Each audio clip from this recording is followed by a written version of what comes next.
Guys, my name is Sophia the Shadow Hunter, and today I'm doing my Bout Books TBR wrap-up. I'm really excited about my wrap-up. I was hoping to read 6 books, and I read 4. So, that's really good for me. I haven't read 4 books in a week like this in probably like a year. So I'm really excited about this. It really helped give me a reading boost. Now I'm 3 books above schedule, which is great because I had a really hard time. That's why I wanted to do the Bout Books, because it's the perfect timing. Because we're over half through the end of the year, and I've got lots of books I want to read, and I was able to get some quick, fun reads out of the way, and it was just nice to read a lot, to get a lot of reading done, and to kind of boost up my reading, because I kind of feel like that in the past year and a half, I haven't been in a reading slump, but I found myself reading books that I was not crazy about, and so I did not want to read the book I was reading. It's not that I didn't want to read at all. I mean, sometimes I just don't feel like reading because I'm tired and everything. But if I do want to read, I want to do something compelling, and I found out some of the books that I've read, like some books I just need to stay away from, is probably like fiction or fantasy, because some fantasy is really good and some fantasy I just cannot stand. It's not that they're written bad, I do not like it. It's just not interesting enough to me. I love reading historical fiction. I like some science fiction, just depends what it is, as long as it's compelling and there's good character development. So let's go on to the Bout Books. If you guys have done this challenge, let me know the books you read and how many you read, or if you didn't read at all, or if you tried, just let me know what you did, because I'd like to know. So first off, I read World After by Susan E. I've read this 2 times now.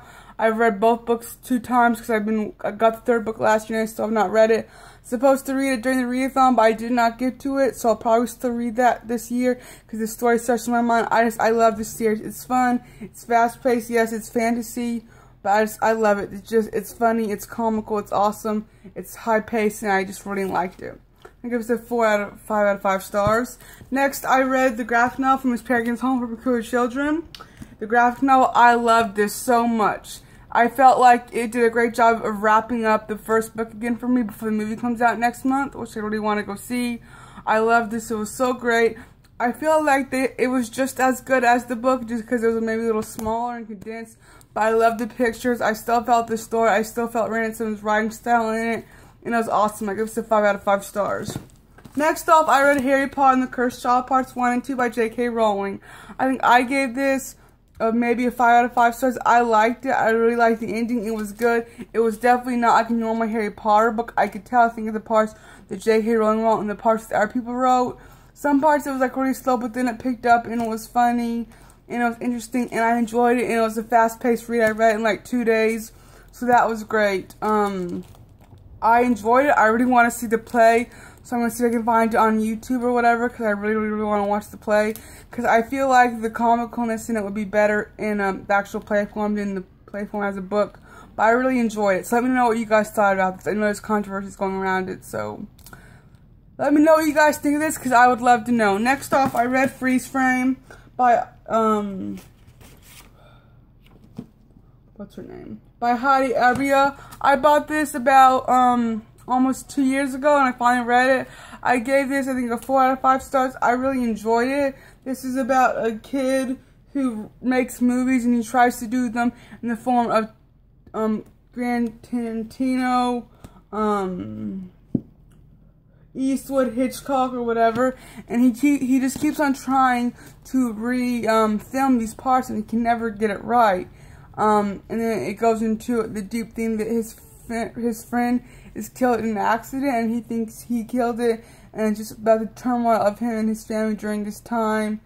You know, he's in high school, and, you know, he feels like he feels guilty for living because he felt responsible for his friend's death. I liked his writing style. It was really interesting. I didn't like it, but it was a good, interesting read, and I liked it, because I just like books like this, set in high school, where there's this type of drama, there's a sadness, there's a death, there's a murder, there's just something in it to give it a little boost, and I really enjoyed it.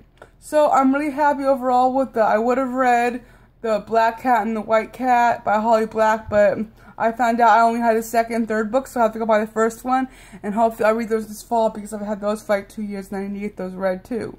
So I hope you guys like this video, and I'll see you guys next time with another one. Bye.